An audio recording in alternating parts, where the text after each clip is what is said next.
हरे। तो आज हम श्रीमद् भागवतम के तीसरे स्कंद के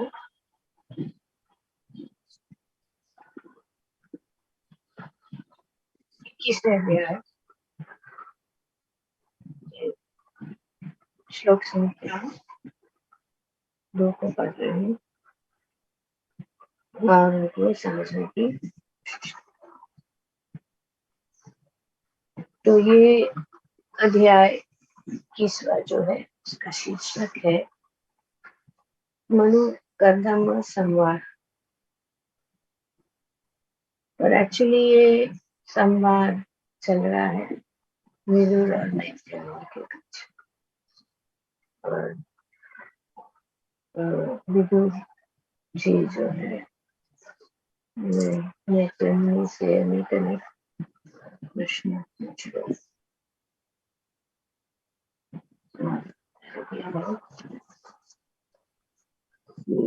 ये क्या कह रहे हैं। विदुर ने कहा स्वयं परंपरा अत्यंत आदरणीय। अब तक जो चर्चा चल रही थी कि ब्रह्मा जी उनकी सृष्टि उनसे कैसी शुरू की, अभी जो है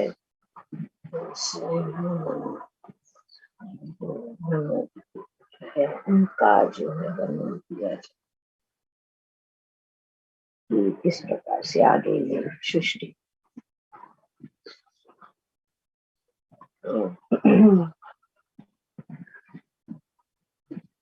विदुर जी जानना चाहते ऋषि, मेरी आपसे प्रार्थना है कि आप इस वंश का वर्णन करिए जिनकी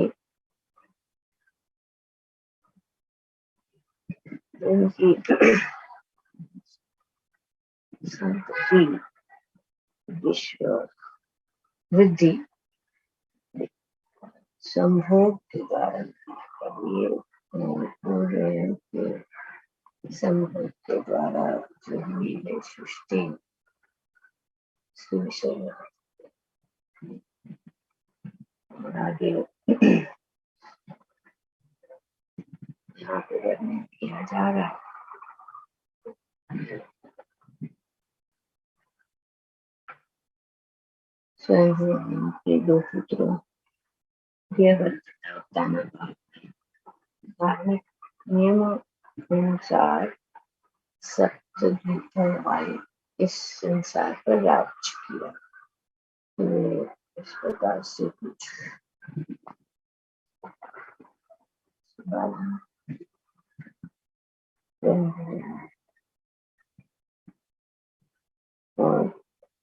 उनके 2 पुत्र कौन से हैं, देवर तथा कानका।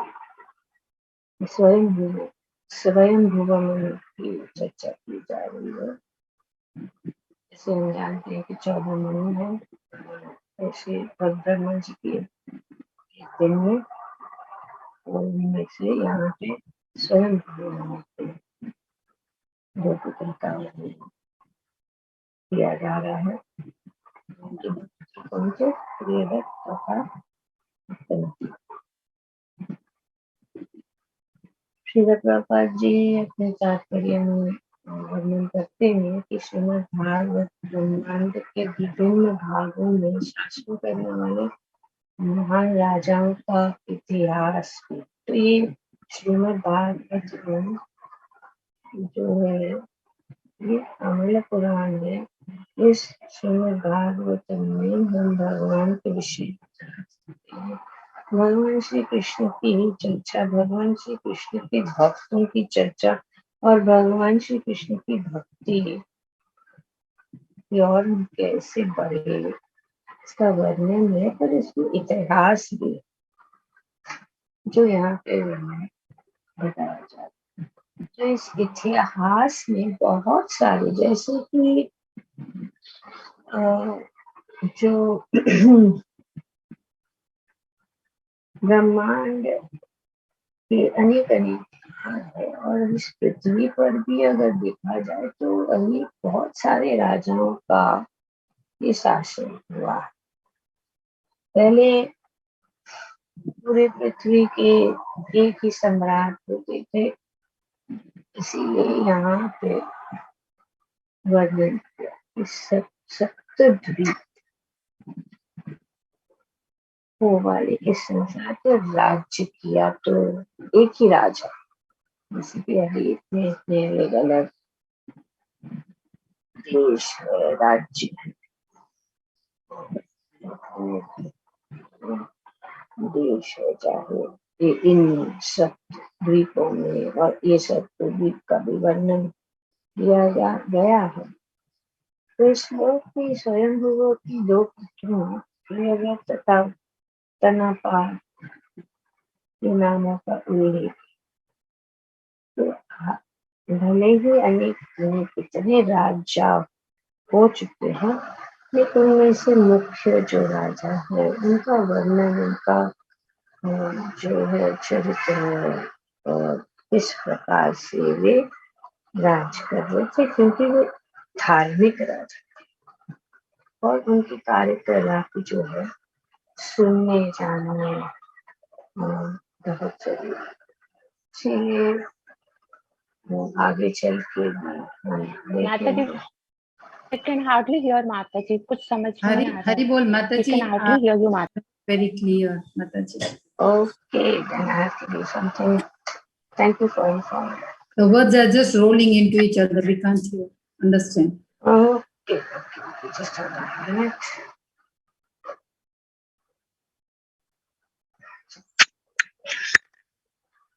Yes.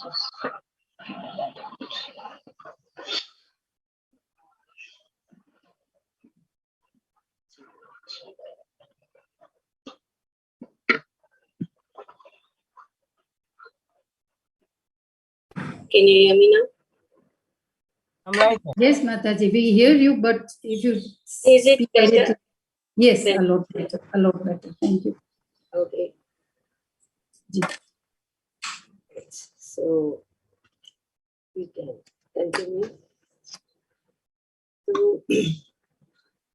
हम बता रहे थे किस प्रकार से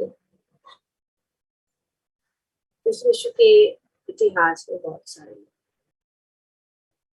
राजा है, लेकिन धार्मिक नियमों के अनुसार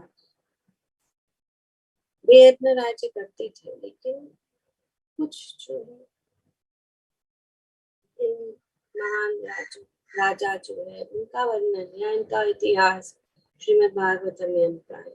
जैसे कि श्रीमद् भागवतम में क्रोनोलॉजी नहीं है, क्रोनोलॉजिकल वर्णन नहीं है कि इस क्रोनोलॉजिकली इसके बाद जो भी है एक के बाद जो राजा हुए उनके का वर्णन नहीं किया है। लेकिन जो सबसे राजा है जो भगवान के महान भक्त है, उनके चरित्र का वर्णन किया गया है। यहाँ पे स्वयंभू मनु का वर्णन है और उनके दो पुत्रों जैसे कि प्रियव्रत तथा उत्तानपाद का वर्णन किया गया है, क्योंकि ये जो राजा है उनके वे बहुत उनका जो कुल है महत्वपूर्ण है कि प्रियव्रत महाराज के कुल में जो है ऋषभ देव, भगवान ऋषभ देव जो है प्रकट हुए। और यहाँ पे जैसे कि प्रियव्रत और उत्तानपाद का महाराज का वर्णन किया गया है, इसीलिए क्योंकि उनके कुल में भी बहुत महान भक्त या भगवान के भक्त या भगवान का अवतार जैसे कि प्रियव्रत के महाराज के कुल में ऋषभ देव का प्रकट हुए। उत्तानपाद महाराज के कुल में जैसे हम जानते ध्रुव महाराज, और ध्रुव महाराज के कुल में पृथु महाराज, और अनेक अनेक दूसरे भी कुल हैं, जैसे कि रघु, महाराज रघु के कुल में श्री राम जी प्रकट हुए, और यदु और कुरु जो वंश में है, इन दोनों में खास करके यदु कुल में महान है, क्योंकि यदु कुल में जो है भगवान श्री कृष्ण भी जो है प्रकट हुए। तो ये सब अनेक वर्णन किए गए हैं इन राजाओं के। और उस समय ये पूरे पृथ्वी का शासन और सप्तद्वीप, उन्होंने इस पृथ्वी पर राज किया, जो सातों द्वीपों में विभक्त है। ये सातों द्वीप आज भी है, जैसे हम जानते हैं 7 कॉन्टिनेंट्स है, जैसे कि मोस्टली लोग 5, लेकिन 2 और भी है जो वर्णन किया गया, Asia, Europe, Africa, America, Australia, ये सब कॉन्टिनेंट्स है। इसका वर्णन किया गया है यहाँ पे भी, श्रीमद् भागवतम में भी हम पाते हैं। तो ऐसा ये नहीं है कि अभी है, लेकिन पहले से ही जो है ये सप्तद्वीप इंक्लूडिंग वो जो है नॉर्थ पोल और साउथ पोल, इसमें वर्णन ऐड किया गया। प्रभा जी अपने तात्पर्य में बताते हैं कि उत्तरी और दक्षिणी ध्रुव,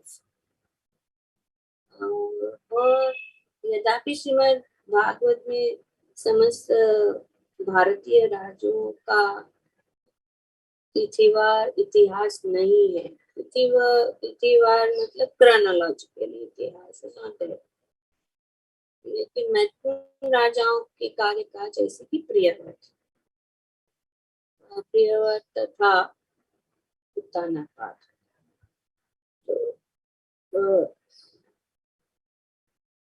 महाराज प्रियव्रत बहुत ही महान थी, और बहुत काल तक जो है उन्होंने उनका शासन किया।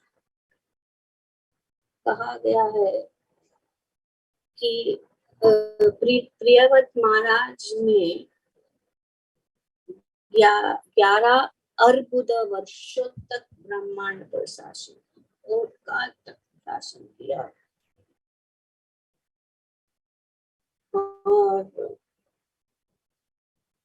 ये श्रीमद् भागवतम में वर्णन पाते हैं, पंचम स्कंद में। इसमें जो विस्तार रूप से उनका चरित्र का वर्णन किया गया है, लेकिन थोड़ा उनके विषय में जानने के लिए हम कुछ समझेंगे। उन्होंने इस प्रकार से शासन किया।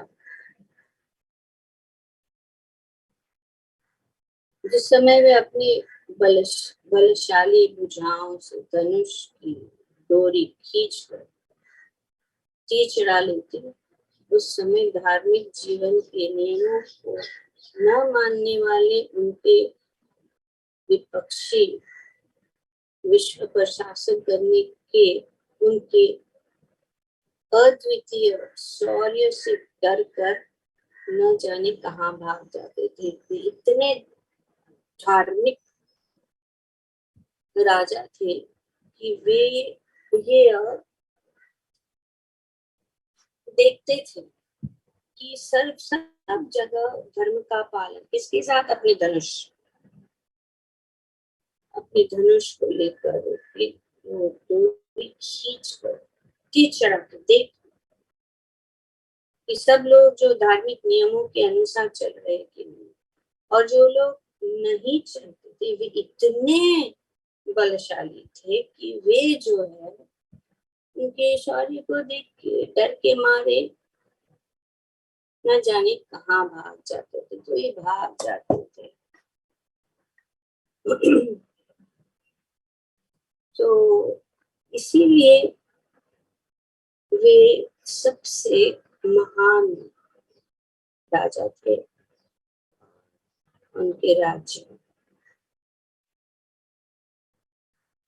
जो है सामाजिक व्यवस्था बनाए रखने एवं नागरिकों का तो जीवन लक्ष्य, ये बहुत जरूरी है एक राजा को कि नागरिकों को अपने जीवन लक्ष्य के बारे में जो है वो बताए और उनके जीवन लक्ष्य को प्राप्त करने के लिए सुविधा प्रदान करे।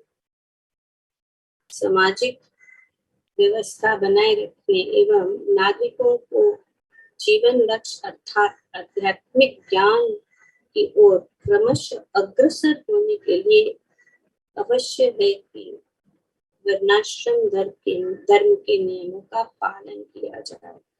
तो सामाजिक व्यवस्था को बनाए रखने के लिए ये बहुत जरूरी है कि वर्णाश्रम धर्म के नियमों का पालन किया जाए।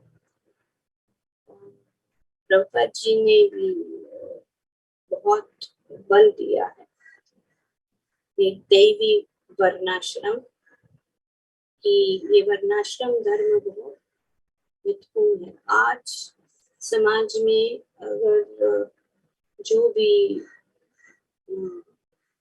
अशांति है या ठीक से जो आज के जो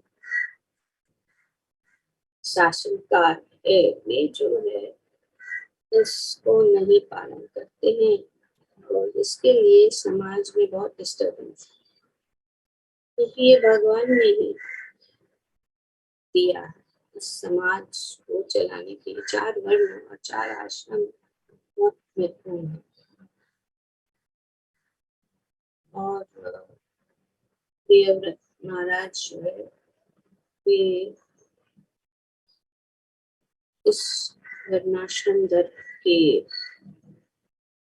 अनुसार अपने राज्य को चला।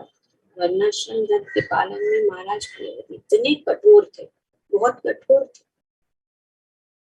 कि इसकी अपेक्षा करने वाले युद्ध के लिए ललकारे जाने या दंडित किए जाने की चेतावनी पर राजा से दूर भागते। तो वे इतने कठोर थे कि अगर कोई इस धर्म का पालन नहीं करता तो वे तैयार थे उनको दंडित करने के लिए। तो ये उनका वर्णाश्रम था। तो जैसे हम बता रहे थे कि प्रभुपाद जी के इस वर्णाश्रम अगर हम देखेंगे कि अंतिम जब प्रभुपाद जी अंतिम श्वास ले रहे थे तो उन्होंने यही बताया, फॉलो द वर्णाश्रम, एस्टैब्लिश वर्णाश्रम धर्म। और इस वर्णाश्रम धर्म को एस्टैब्लिश करने से विश्व में शांति हो सकती है। और यही बात जो है अभी भी कोशिश हो रही है कि शिष्यों के द्वारा कि इस वर्णाश्रम धर्म पालन हो, विश्व में शांति हो सकती है। पर परिस्थिति ऐसी है कि बहुत कठिन है लेकिन असंभव नहीं।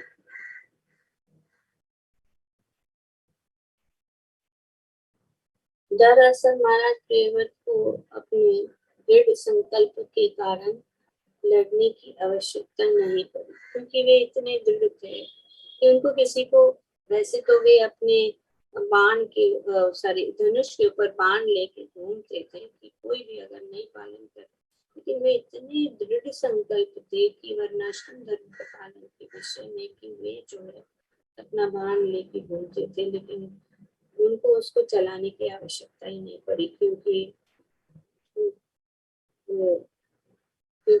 उनके विपक्षी वर्णाश्रम धर्म के नियमों का उल्लंघन करने का दुस्साहस नहीं कर सकता कोई। इतने डर क्योंकि वे इतने शक्तिशाली थे कि सब डरते थे।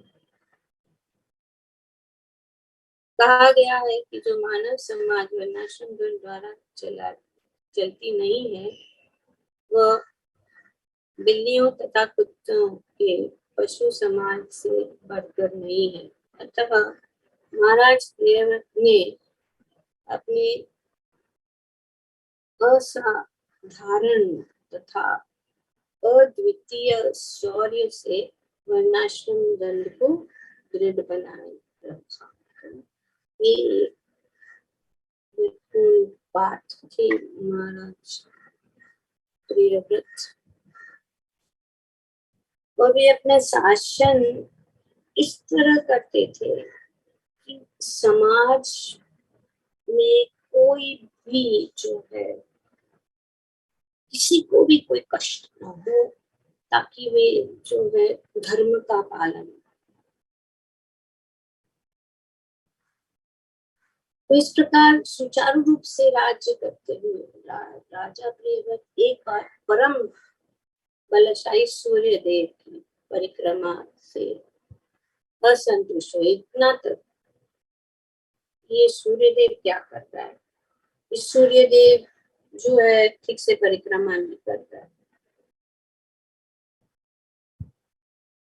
क्योंकि सूर्य देव अपने रथ पर आरूढ़ होकर सुमेरु पर्वत की परिक्रमा करते हुए समस्त लोगों को प्रकाशित करते हैं, किंतु जब सूर्य उत्तर दिशा में रहता है तो दक्षिण भाग को कम प्रकाश मिलता है। तो ये सोच रहे हैं कि ये सूर्य देव ठीक से नहीं, ऐसा कैसे होना चाहिए।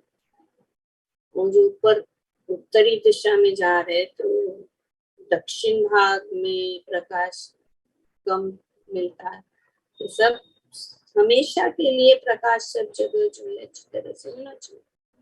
और जब सूर्य दक्षिण दिशा में रहता है तो उत्तर भाग को कम प्रकाश मिलता है। तो राजा प्रियव्रत को यह स्थिति नहीं भाई, इसीलिए उन्होंने संकल्प किया कि ब्रह्मांड के उस भाग में जहाँ रात्रि है वहां वे दिन करते, रात को दिन करते। ये इतनी शक्ति ऐसे राजा रात रात को दिन करे, करके दिखाए, रात्रि को दिन। तो ये इनको अच्छा नहीं लगा, तो उन्होंने सोचा कि नहीं, उन्होंने एक प्रकाशमान रथ पर चढ़कर सूर्य देव की दक्ष के का पीछा करते अपनी इच्छा पूर्ण की। तो वे जो है सूर्य देव के पीछे पीछे, और उनके पास इतना प्रकाशमान रथ था जिसके ऊपर वे आरूढ़ थे कि सभी समय सभी को जो है प्रकाश प्राप्त।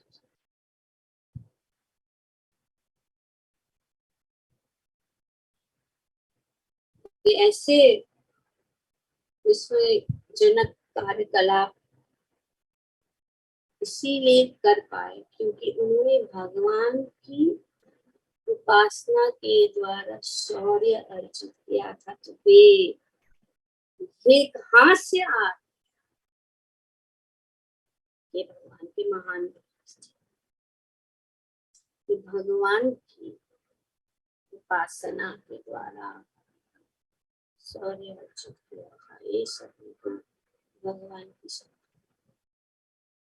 प्रभुपाद जी कहते हैं कि कभी कभी कहावत है, किसी के विषय में कहते हैं कि कहावत है कि वो इतना बलवान है कि चाहे तो रात को दिन और दिन को रात कर सकते। कभी कभी ऐसे बताया जाता है कुछ व्यक्तियों के द्वारा, कुछ लोगों के द्वारा, और यहाँ पे प्रभुपाद जी उल्लेख कर रहे हैं। और ये कहावत प्रियव्रत के शौर्य के कारण ही प्रचलित है। उनके कार्यों से यह पता चलता है कि भगवान की उपासना से वे कितने शक्तिशाली हो गए थे। क्यों यहाँ पे विदुर ने प्रियव्रत तानापात जैसे महान महाराज के विषय में इतना श्योर वे जो भी करते थे भगवान को केंद्र में, वर्णाश्रम धर्म मतलब भगवान के अनुसार अपने राज्य को चलाते, भगवान की उपासना में लगे हुए थे और भगवान की उपासना करने से वे इतने शक्तिशाली। तो जैसे हम जानते कि जो भगवान का भक्त है वो बहुत शक्तिशाली।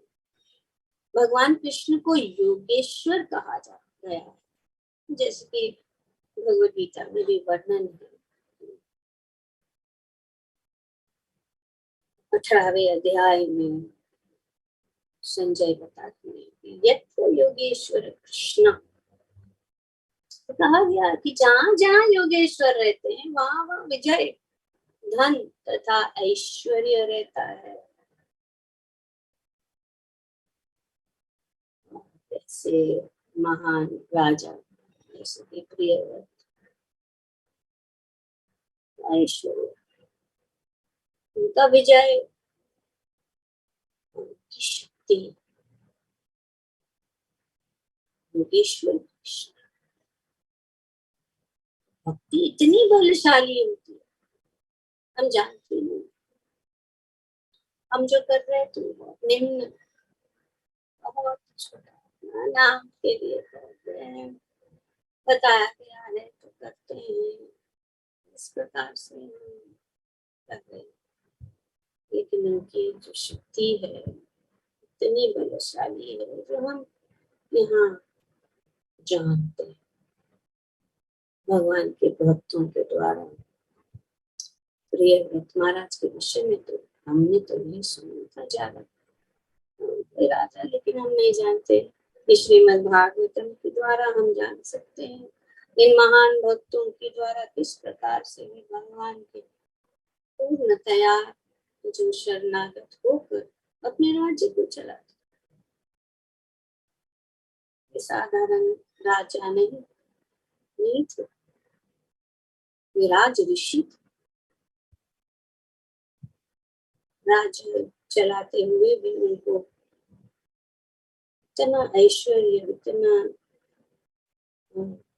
सम्मान, इतना धन, सब कुछ होते हुए जो है भगवान ऋषि के रूप में रहे। जब भक्त की मनोकामना पूर्ण होती है तो उनकी निजी शक्ति से नहीं, वह शक्ति के स्वामी योगेश्वर कृष्ण के अनुग्रह से होती है। ये यहाँ पे बताया जा रहा है कि किसे इतने शक्तिशाली कि सूर्य देव को भी, सूर्य देव के पीछे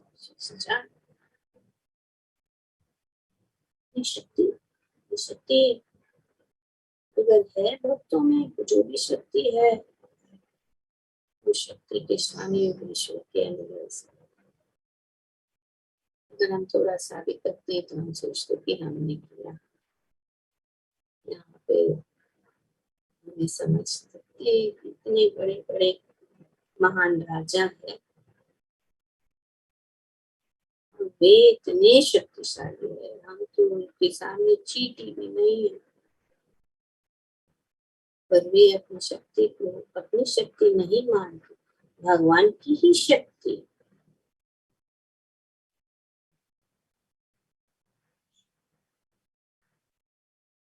तो उनके ही अनुग्रह से भक्त को ऐसी आश्चर्यजनक वस्तुएं प्राप्त हो सकती है जिसकी बड़े से बड़े वैज्ञानिक बना तक नहीं कर सकते। समझ सकते कोई सूर्य, अभी सूर्य ही क्या है उनको पता ही नहीं, क्या करेंगे वो वैज्ञानिक, कुछ पता ही नहीं। तो बहुत सारी महिमा है इन महान भक्तों की। प्रिय भक्त है तानापात तो हम जानते हैं,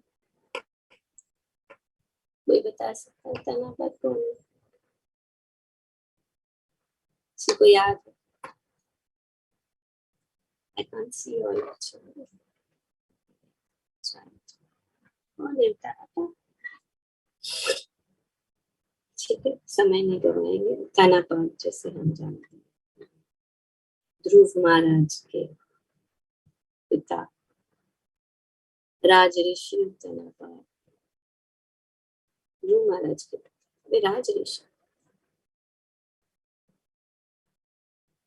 तो वे भी अपना राज्य उसी प्रकार से, इसीलिए ध्रुव महाराज उनके इतना महान भक्त ध्रुव उनके वंश में जन्म, जो आगे हम कथा श्रीमद् भागवतम की कथा आगे बढ़े सभी उनको समझ पाएंगे। जैसे कि स्वयं भगवान की पुत्री देवहूति उनके विषय में ये तो पुत्रों का बात चला।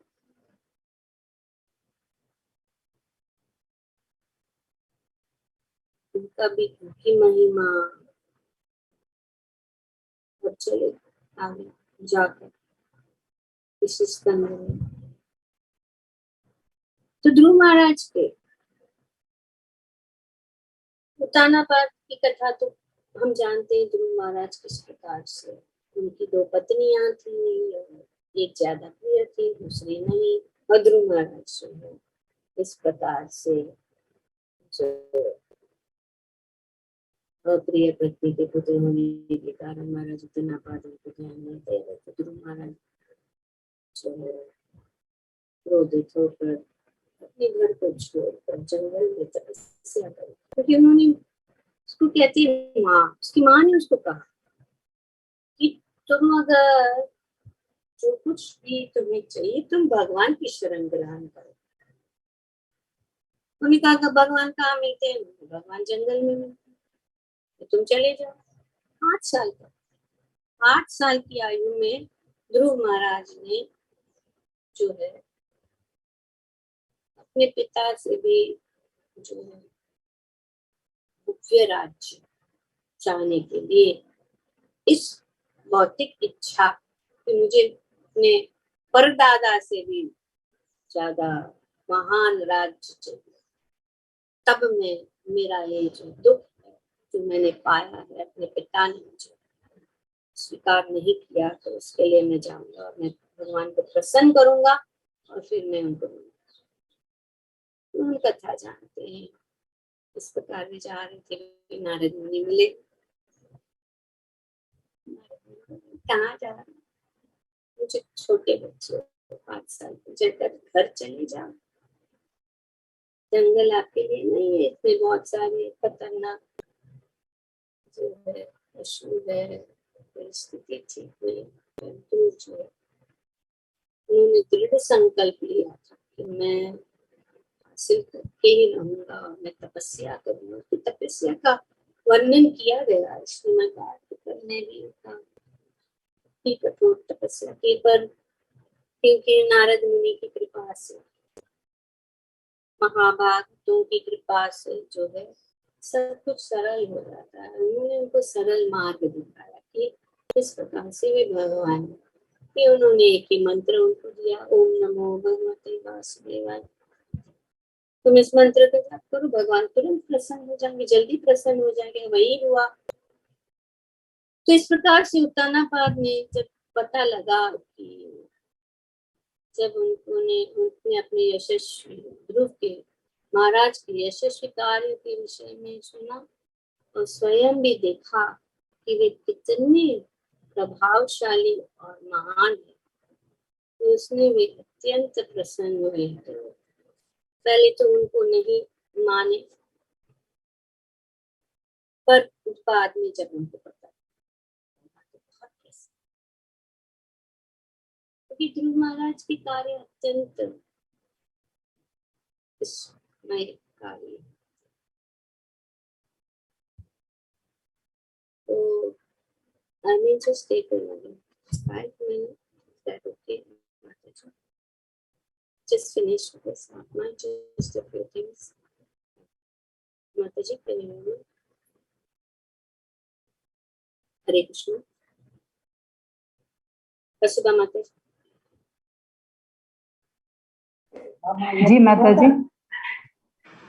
Sorry, I cannot see anybody while I'm हाँ जी reading. माता जी। Were you saying something? आप A कुछ कह रहे थे माता? Can I take 5 minutes? हाँ जी माता जी, चलिए।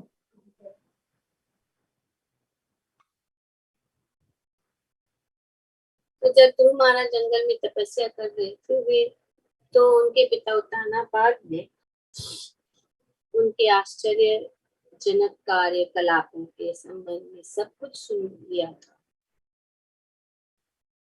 यद्यपि ध्रुव महाराज राजपुत्र थे और केवल 5 वर्ष के थे, किंतु वे जंगल जाकर कठिन तपस्या के द्वारा भक्ति योग में लग गए थे। अतः उनके सारे कार्य आश्चर्यजनक थे और जब वे घर वापस आ गए तो स्वाभाविक था कि अपना आध्यात्मिक गुणों के कारण वे नागरिकों में अत्यंत लोकप्रिय हो गए। उन्हें भगवत कृपा से उनके विस्मयजनक कार्य होंगे। तो इस प्रकार से ध्रुव महाराज इतने अच्छे भक्त थे कि वे जब वापिस आए तो वे लोकप्रिय हो।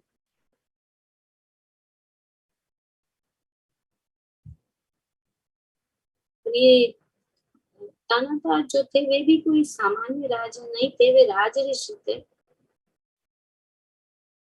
तो पहले जो के समय में इस पृथ्वी पर एक ही राज ऋषि राज्य करता था। राजाओं को साधु प्रवृत्ति वाले बनाने की शिक्षा दी जाती थी, अतः उनके पास प्रजा के कल्याण के अतिरिक्त कोई काम नहीं रहता था। उनके लिए कोई काम नहीं है। उनको जो है ये आध्यात्मिक शिक्षा प्रदान की जाती थी। वे गुरुकुल में रहकर जो बहुत ही कठोर नियमों का पालन करना पड़ता था। छोटे आयु से कोई भी हो, चाहे वो राजा हो, वो सामान्य व्यक्ति हो, गुरुकुल में सब सामान्य और जो भी हो गुरुकुल में नियम है उनको पालन करना। जमीन पे सोना, गुरु की सेवा करना, जंगल में जाना, लकड़ियां उत्पन्न करना, यज्ञ के लिए वगैरह वगैरह बहुत सारा नियम। बिना गुरु के आदेश के भोजन न करना, और गुरु अगर बुलाए नहीं तो उसी दिन उपवास रखना। इस प्रकार से कठोर नियम, और चाहे वो राजकुमार क्यों न हो। तो जब ये इन कठोर तपस्या करके और जो उस तपस्या में जो कष्ट महसूस होता है, जब तक ये राजकुमार राज्य में रहकर उसको सब आनंद है, सब कुछ आसानी से मिल जाता, तो वो कैसे समाज के विषय, समाज में जो अन्य लोग हैं उनके कष्टों को कैसे समझ सकता है जब तक वो खुद समझ ना पाए। और जब वो समझ सकेगा, जब वो अपना राज्य में आकर शासन करेगा, तो सामान्य लोग के कष्टों को समझ सकेगा, नहीं तो नहीं समझ सकेगा। विवर्णाश्रम तो उनको शिक्षा दी जाती है, आध्यात्मिक शिक्षा, बहुत सारी शिक्षा।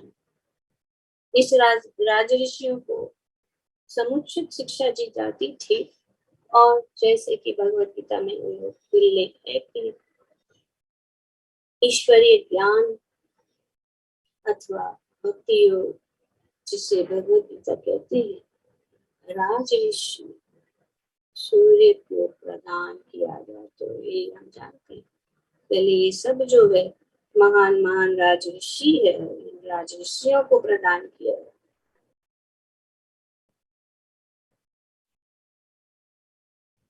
यदि राज्य का प्रधान साधु प्रवृत्ति का होता है तो प्रजा भी वैसे ही होती है, और प्रजा परम प्रसन्न रहती है, क्योंकि उनकी भौतिक तथा आध्यात्मिक आवश्यकता तथा आकांक्षाओं की पूर्ति होती है।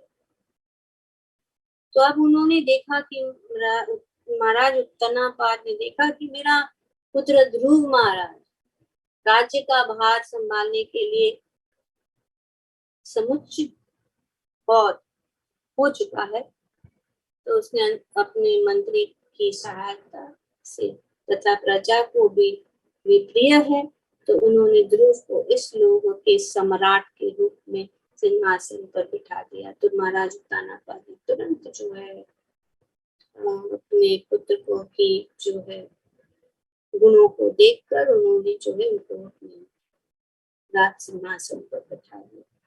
अपनी वृद्ध अवस्था और आत्मा कल्याण पर विचार करके राजा उत्तानापाद ने अपने आप को सांसारिक कार्य से विरक्त कर लिया और जंगल में चले गए। तो ध्रुव महाराज को सौंप कर चले गए। राज ऋषि का लक्षण। राजा उत्तानापाद अत्यंत ऐश्वर्यशील थे और विश्व के सम्राट थे, अतः उनकी ये आसक्तियां महान थी। अपने सुयोग्य पुत्र को सिंहासन पर बैठाकर तुरंत बाद वे घर तथा अपना महल छोड़कर चले गए। ऐसे सैकड़ों उदाहरण भरे पड़े हैं जिसमें क्रोध अवस्था प्राप्त होने पर राजा अपने सिंहासन त्याग कर जंगल में तपस्या करने चले गए। मानव जीवन का मुख्य उद्देश्य तपस्या करना है। जिस प्रकार ध्रुव महाराज ने अपने बाल्यपन में तपस्या की, उसी प्रकार उनके पिता उत्तानापाद ने भी बुढ़ापा में जंगल जाकर तप किया। ग्रंथराज श्रीमद् भागवतम की जय। ओम तत्सत। Thank you very much. तो इस प्रकार से आज जो है हम गुरु महान, उनकी महिमा तो बहुत ही विशाल है। स्वयं मन के दो पुत्र प्रियव्रत और उत्तानापाद के विषय में यहाँ पे